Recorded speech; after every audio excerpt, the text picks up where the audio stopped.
Nagita Slavina bongkar kisah masa lalunya saat pacaran, gengsi kalau ditraktir.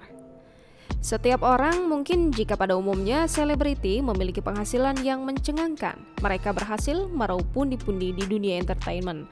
Meski begitu, ada pula artis yang dari dahulu sudah hidup berkecukupan namun tetap tidak ingin bergantung tangan. Ia masih bekerja keras meniti karirnya dimulai dari bawah.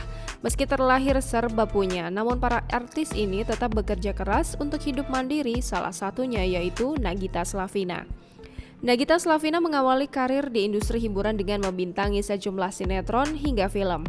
Siapa yang menduga jika Nagita Slavina adalah orang berada bahkan sebelum terkenal seperti sekarang. Hal ini berkat kesuksesan rumah produksi Frame Ritz milik sang ibu Rita Amalia. Selain itu, perempuan yang akrab disapa oleh Gigi ini bahkan menerapkan mandiri dalam hidup bersosial. Misalnya, saat menjalin hubungan dengan seseorang, ia paling anti yang namanya dibayari atau ditraktir. Hal ini ia ungkapkan pada kanal YouTube Rans Entertainment.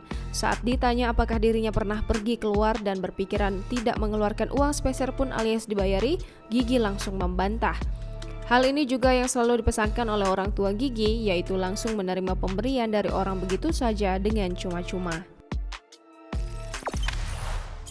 Jangan lupa subscribe, share, komen, dan like ya!